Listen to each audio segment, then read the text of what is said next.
हाँ तो चलो, यानी यकृत के बारे में आज हमारे को देखना। यकृत को किस नाम से जानते हैं? लीवर। क्या नाम है? लीवर। लीवर के नाम से भी जानते हैं। लीवर के अलावा यकृत को हम जिगर भी कहते हैं। क्या कहते हैं? जिगर। अरे जिगर का टुकड़ा होता है ना, वो जिगर कहां पर होता है? जिगर का टुकड़ा कहते हैं ना, जिगर का टुकड़ा है मेरे, तो ये जिगर का टुकड़ा यही होता है। कौन सा? यकृत होता है। यानी इसे क्या कहते हैं भाई? लीवर या फिर जिगर कहते हैं। और ये हमारे शरीर के अंदर यदि बात करें तो शरीर का सबसे बड़ा ये आंतरिक अंग है। शरीर का सबसे बड़ा ये क्या है? आंतरिक अंग है। शरीर का सबसे बड़ा ये क्या रहेगा? आंतरिक अंग रहेगा। और यदि आपसे ये पूछा जाए कि शरीर का सबसे बड़ा अंग कौन सा है, तो वो रहेगी आपकी त्वचा। क्या रहेगी? अब आंतरिक अंग है। उसके अलावा यदि ये पूछा जाए कि यकृत जो है वो हमारे शरीर की सबसे बड़ी बहिःस्रावी ग्रंथि है। क्या है? शरीर की सबसे बड़ी बहिःस्रावी ग्रंथि रहेगी। उसके अलावा यानी यकृत, एक तो क्या कहेंगे इसे? लीवर कहेंगे, इसे भी जिगर कहेंगे। आंतरिक अंग कौन सा है सबसे बड़ा? यकृत रहेगा। उसके अलावा ये सबसे बड़ी बहिःस्रावी ग्रंथि है।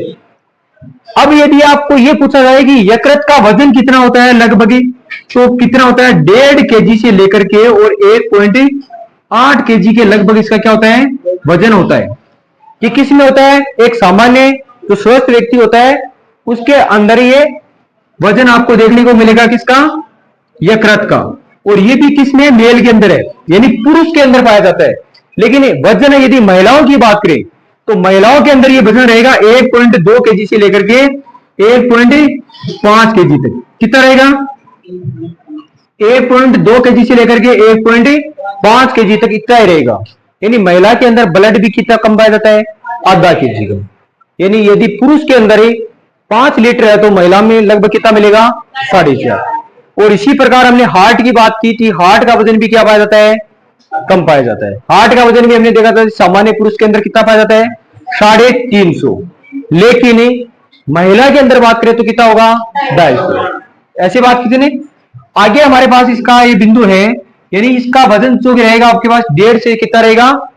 1.8 केजी तक रहेगा। 1.5 से लेकर कितना रहेगा? 1.8 केजी तक रहेगा। अब ये जो यकृत होता है, ये यकृत पाया कहां पर जाता है? तो डायफ्राम है। डायफ्राम के उधर गुहा के ये दाई तरफ होता है। डायफ्राम के उधर गुहा के दाई तरफ। किस तरफ है? दाई तरफ होता है। इस तरफ होता है, इस तरफ नहीं होता है। अब यकृत के अंदर होता क्या क्या है, किस किस तरीके से ये काम करता है, सबसे पहले हम बात करेंगे यकृत के अंदर है। जब हम खाना खाते हैं, अरे 1 मिनट मैं इधर बता रहा हूं आपको। जैसे हमारे घर पर मान लीजिएगा सुबह हमने कितनी रोटी बनाई? 5 रोटी बना ली। कितनी रोटी बनाई? 5 रोटी बनाई। अब वो जो व्यक्ति है उसने रोटी खाई कितनी? 3 खाई। कितनी खाई? 3 रोटी खाने के पश्चात उसके पास बची कितनी? 2 क्या बच गई? शेष बच गई नहीं। अब ये जो 2 रोटी शेष बची है नहीं, 3 रोटी उसने खा ली, 2 रोटी उसके पास क्या बच गई? शेष बच गई। अभी उसके सामने पूरा दिन पड़ा है, तो वो क्या कह रहा है कि जब मेरे को क्या लगेगी? भूख लगेगी नहीं, तब मैं इसको क्या कर लूंगा? 2 रोटियों को भी खा लूंगा। ऐसा करेगा नहीं? तो जैसे इसने सोचा है तो 3 रोटी तो इसने खा ली और 2 रोटी इसने शेष अपने पास सुरक्षित रख ली। अब जब इसको भूख लगेगी नहीं, तब ये क्या कर लेगा? इन 2 रोटियों को खा लेगा। ये तो हम बाहर से सोच रहे हैं जब हमारे को भूख लगती है, लेकिन हमारे शरीर के अंदर जो लीवर है नहीं, ये लीवर भी ऐसे ही सोचता है। ये क्या करता है? जब आप ज्यादा खाना खा लिया तो हमारे शरीर में तो ग्लूकोज की मात्रा होती है नहीं, अरे होती है ना, ग्लूकोज पाया जाता नहीं। तो जितना हमारे को ग्लूकोज चाहिए, यदि उससे ज्यादा हमारे शरीर में ग्लूकोज पड़ा है, जितना ग्लूकोज हमें चाहिए उससे यदि ज्यादा ग्लूकोज हमारे शरीर में पड़ा है, तो उसको शेयर कौन करता है? ये यकृत करता है। कौन करता है? और ग्लूकोज उसमें किस में कन्वर्ट करेगा? ग्लाइकोजन में। किसमें? ग्लाइकोजन में उसके क्या कर लेगा? कन्वर्ट कर लेगा। अरे ज्यादा ग्लूकोज पड़ा है नहीं, जितना शरीर के काम आ रहा है उतना ठीक है, जो काम नहीं आ रहा उसको किस में बदल देगा? ये ग्लाइकोजन में। और हमारे को जब भूख लगेगी, जब हमारे को भूख लगेगी और खाना नहीं मिलेगा, तब ये वापिस इसको किस में बदल देगा? ग्लूकोज में बदल देगा। और ग्लूकोज में बदल करके जो हमारे को भूख लग रही थी उसको थोड़ी देर के लिए क्या कर देगा? ये वापस ही शांत कर देगा कि भाई एक बार तो हमारे पास व्यवस्था पड़ी है, थोड़ी देर तो तू और भूखा रह सकता है। है ना। तो ये ग्लाइकोजन में बदल देता, ग्लाइकोजन को वापस किस में बदल देता है, ग्लूकोज में। तो याद रखना ग्लूकोज का ग्लाइकोजन में बदलना ग्लाइकोजिलाइसिस कहलाता है। क्या कहलाता है, ग्लाइकोजिलाइसिस, ठीक है नहीं। तो ये यकृत जो है ये ग्लूकोज का क्या करता है, संग्रहण करता है, किसके रूप में करता है, ग्लाइकोजन के रूप में। किसके रूप में करता है, एक तो इसका काम ये है, यानी भोजन को एक करेगा, संग्रहण करेगा किसके रूप में, ग्लाइकोजन के रूप में, ठीक है। दूसरा इसका काम जो है हीपेरिन, क्या होता है, हीपेरिन का। अब ये हीपेरिन नाम देखना, हीपेरिन क्या है, हीपेरिन का जो स्त्राव करता है वो भी कौन करता है, यकृत करता है। अब ये हीपेरिन है क्या, तो हीपेरिन के बारे में देखना, जब हमारे शरीर के अंदर जो ब्लड होता है वो जम जाता है, नहीं कई बार जब किसी के शरीर में ब्लड जम जाता है तो उसका क्या नहीं हो पाता, अरे तरल सेयुतक होता है ना ब्लड, और ये तरल होता है तो ये ब्लड जो होता है हार्ट से फेफड़ों में, फेफड़ों से हार्ट में और शरीर में जाता है, तो इसका तरल होना जरूरी है। क्या होना जरूरी है, तो ये जो हीपेरिन होता है ना वो जमने से क्या करता है, रोकता है, जमने से क्या करता है, ब्लड को रोकता है। कौन, हीपेरिन। हीपेरिन का काम क्या है कि ब्लड को जमने से रोकना, यानी रक्त का ये थक्का नहीं बनने देता। क्या नहीं बनने देता, हीपेरिन तो रक्त का थक्का नहीं बनने दे रहा है, इसका काम क्या है, रक्त का थक्का नहीं बनना। उसके पश्चात हमारे पास आता है हीपेरिन का स्त्राव कौन करेगा, यकृत करेगा। एक हमारे पास आता है पित्रस, क्या आता है, अब इस पित्रस को देखो, पित्रस जो बनता कहां पर है, पहले तो ये बताओ, यकृत में बनता है। कहां पर बनता है, यकृत में बनाना यकृत में। यकृत इसका क्या करेगा, एक तो निर्माण करेगा, क्या करेगा, उसके बाद में इसका स्त्राव करेगा, क्या करेगा, फिर इसको कहां जाकर के इकट्ठा होना होगा, पित्राशय में होगा, ठीक है नहीं। अब ये पित्राशय में जाकर के इकट्ठा हो गया, अब पित्राशय में थोड़ा रहेगा, पित्राशय से ये जाएगा, हमारा जो पित्राशय बना है ये जाएगा छोटी आंत में। कहां पर जाएगा, छोटी आंत में। और छोटी आंत के कौन से भाग में जाएगा, पहले जो ड्यूडेनम आता है, नहीं ड्यूडेनम। अब इस ड्यूडेनम में जाकर ये क्या करेगा, छोटी आंत के अंदर चला गया, नहीं छोटी आंत के अंदर जाकर के ये वसा को क्या करेगा, तोड़ेगा। किसको तोड़ेगा, वसा के जो बड़े बड़े जो अणु है उनको तोड़ने का काम जो करेगा वो कौन करेगा, ये पित्रस से जो निकल करके जो रस जाएगा वो किसको तोड़ेगा, वसा को तोड़ेगा। कहां को, किसको तोड़ेगा। अब यहां पर एक बार देख लो, पित्रस जो है नहीं उसके अंदर दो होते हैं, एक तो होता है पित्त लवण, क्या पाया जाता है, पित्त लवण पाया जाता है, एक पाया जाता है पित्त वर्णक पाया जाता है, पित्त वर्णक पाया जाता है। ये दो चीजें पाई जाती है, नहीं ये तो पित्त लवण होता है, नहीं ये जाता है छोटी आंत में, गए छोटी आंत में, छोटी आंत में जाकर के किसको तोड़ेगा, वसा को तोड़ेगा। और वसा को तोड़ने की जो ये प्रक्रिया है वो क्या कहलाती है, पायसीकरण कहलाती है। क्या कहलाती है, पायसीकरण। यानी छोटी आंत में जाकर के वसा के बड़े बड़े अणुओं को तोड़ना क्या कहलाती है। और ये पायसीकरण कौन सा करेगा, पित्त लवण करेगा। क्या करेगा, समझ में आ गया नहीं, पित्त लवण। और पित्त वर्णक जो होता है ना उसमें पाया जाता है बिलरुबिन और बिलवर्डिन। जब हमारे को पीलिया होता नहीं, पीलिया जब रोग होता है तो उसमें नाखून हमारे क्या हो जाते हैं, पीले हो जाते हैं, पेशाब जो भी क्या कैसे आते हैं, पीले आते हैं। ऐसी प्रॉब्लम हमारे को देखने को मिलती है, नहीं शरीर हमारा पीला पड़ जाता है, इसे जॉन्डिस कहते हैं। तो वो होता है बिलरुबिन की वजह से। किसकी वजह से होता है, बिलरुबिन की वजह से, पित्त वर्णक। तो ये समझ में आया ना, पित्त वाला। पित्र से कैसा माध्यम है, क्षारीय माध्यम है। कैसा माध्यम है, याद रखना पित्र जो है क्षारीय माध्यम है और इसके अंदर एंजाइम नहीं पाए जाते। क्या नहीं पाए जाते, एंजाइम इसमें नहीं पाए जाते, एंजाइम भी नहीं पाए जाते। क्या माध्यम होता है इसका, क्षारीय माध्यम होता है। तो यहां पर आपके समझ में आया, देखो बना कहां पर है, यकृत में, निर्माण इसका यकृत में हो गया। फिर देखो स्त्राव हो गया, किसने किया, यकृत ने किया। जाकर इकट्ठा कहां पर हुआ, पित्राशय ने कहां पर भेजा, किसके रूप में भेजा, पित्त लवण के रूप में। पित्त लवण के रूप में कहां पर भेजा, छोटी आंत में। छोटी आंत के अंदर क्या पड़ी थी, वसा पड़ी थी, और वसा को तोड़ने का काम किसने किया, पित्त लवण ने। और इस प्रक्रिया को क्या कहते हैं, हमें पायसीकरण कहते हैं। क्या कहते हैं, पायसीकरण कहते हैं। समझ में आने, ये प्रोसेस पूरी समझ में आ गई, नहीं याद रह जाएगी। यदि याद नहीं रहे तो ये समझ लो, ये तो क्या है, ये तो छोटी आंत के अंदर तीन भाग हो गए। नहीं बड़ा कौन रहा है, यकृत बना रहा है। कौन बना रहा है, इकट्ठा कहां पर हो रहा है, पित्राशय में। कहां पर हो रहा है, जा कहां पर है, वसा को तोड़ने के लिए, है नहीं। तो वसा को तोड़ने के लिए जा रहा है, तो वसा किससे डिमांड करेगा? पित्राशय से करेगी, अरे पित्राशय से। और पित्राशय किससे डिमांड करेगा? यकृत से। ऐसे समझ सकते हैं। ये तो है बेटा, क्या है बेटा? जो भी कोई चीज मांगता है तो किससे मांगता है? पिता से मांगता है, मां से मांगता है? पिता से नहीं मांगता, नहीं, मां से नहीं मांगता है, पिता से मांगता है। ज्यादातर जो किस तरफ झुकता है? मां के पास जाता है क्या? तो ये जो जाएगा किसके पास जाएगा? मां के पास जाएगा। और मां किसके पास जाएगी? पापा जी के पास, है नहीं? पापा जी से पास जाकर के और पूछेगी कि बच्चा क्या मांग रहा है? रस मांग रहा है। क्या मांग रहा है? तो ये रस यकृत वाला किसको देगा? यकृत किसको देगा? बनाया नहीं इसने, बनाया ना, स्त्राव इसने किया नहीं, ये जाकर के किसको दे दिया? पित्राशय को ले जाकर दे दिया। अब पित्राशय किसके रूप में देगा? पित्त लवण के रूप में देगा। किसको देगा? वसा को।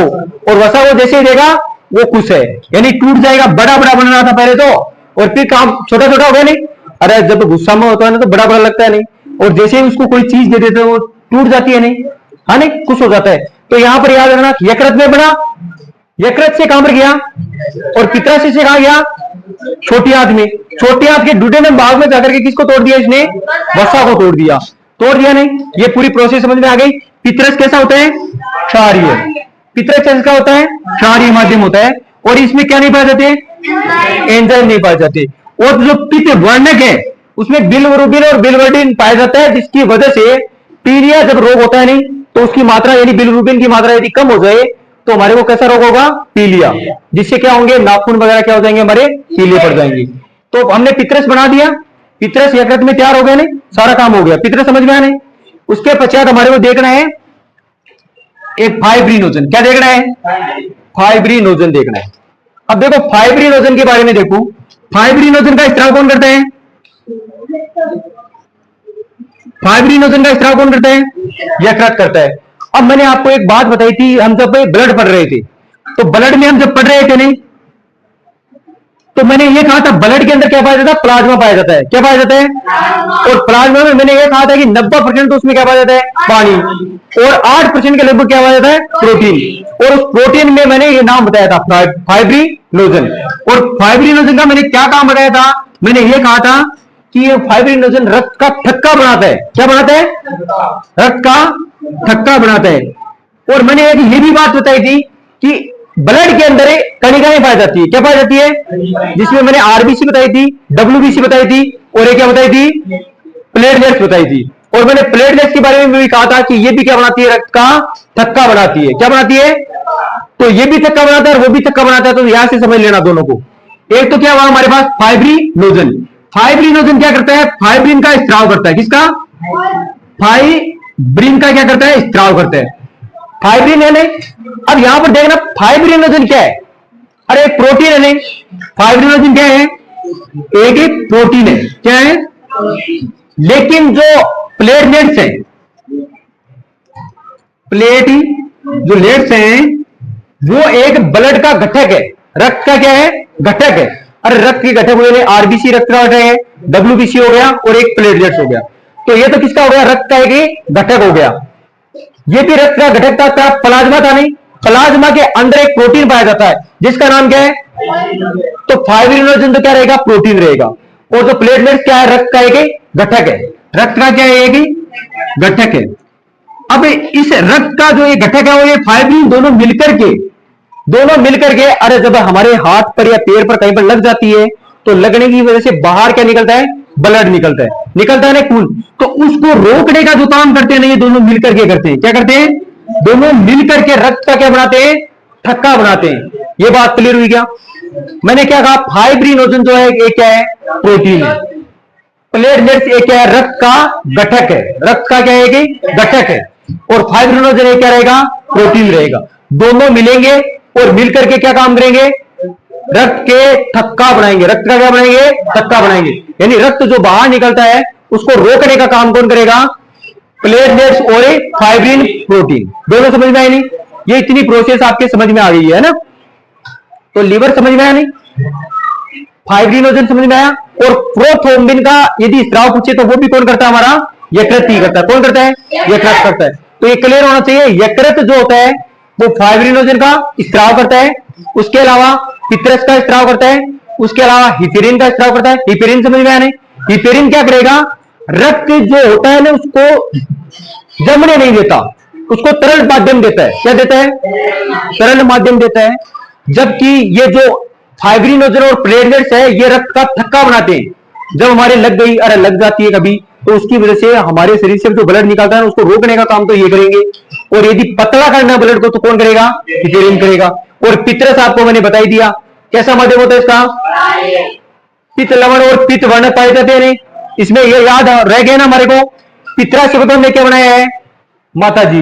यकृत को हमने क्या बनाया है? पिताजी। और वसा को हमने क्या बनाया है? बेटा। बेटा किसे लेगा? पित्राशय के पास आएगा। नहीं, वसा किसके पास आएगी? पित्राशय के पास। और पित्राशय किसके पास आएगा? इनका क्या रहता है कि जोड़ी रहती है। नहीं, क्योंकि यकृत बनाएगा, यकृत बना करके किसको दे देगा? पित्राशय किसको दे देगी? छोटी आंत को दे देगी। और छोटी आंत किसको दे देगी? वसा। वसा को तोड़ देगी ना। अब इसमें एक बात और रह गई, वो है हमारी कि ये विष को भी ग्रहण करता है। किसको ग्रहण करता है? विष को ग्रहण करता है। अरे जब जहर खाते हैं नहीं, तो जहर खाने से असर किस में पड़ता है? यकृत में प्रभाव दिखता है। तो एक तो क्या था हमारा? विष था। और एक क्या है? अमोनिया। ये जो अमोनिया और एक क्या रहेगा? विष। तो पहले हम देखते हैं विष। विष को ग्रहण करने का काम कौन करता है? यकृत करता है। कौन करता है? शरीर के अंदर सबसे पहले जिस पार्ट में ये जो जहर जाता है वो कौन से में जाता है? यकृत को जाकर के इफेक्ट करता है। यकृत इससे क्या करता है? लड़ाई करता है। लड़ाई करता है। यदि यकृत इसमें हार जाता है तो हमारा यकृत क्या हो जाएगा? यहां पर डैमेज हो जाएगा। और यदि यकृत इससे लड़ लेता है तो ये क्या करता है? इसको मार देता है और हमारा शरीर वापस से जैसी का वैसा एक्टिव हो जाता है। लेकिन यदि जहर की मात्रा ज्यादा है तो उससे लीवर क्या हो जाएगा? डैमेज हो जाएगा। और डैमेज होने के पश्चात हमारे जो अदर जो पार्ट्स है वो क्या हो जाएंगे? खराब हो जाएंगे। और उससे हमारी क्या हो जाएगी? मृत्यु हो जाएगी। क्या हो जाएगी रे? मृत्यु हो जाएगी। और इस प्रक्रिया को क्या कहते हैं? हमें नीराविषीकरण कहते हैं। क्या कहते हैं इसको? नीराविषीकरण कहते हैं। यानी हम यकृत को शरीर का भोला भी कह सकते हैं। क्या कह सकते हैं? यकृत को शरीर का भोला भी कह सकते हैं। क्या कह सकते हैं? यकृत को शरीर का भोला भी कह सकते हैं। एक रहा हमारा अमोनिया। इस अमोनिया को ये कन्वर्ट करता है किसमें? यूरिया में। किसमें कन्वर्ट करता है? और यूरिया में ये कन्वर्ट करके किसको दे देगा? किडनी को। किसको दे देगा?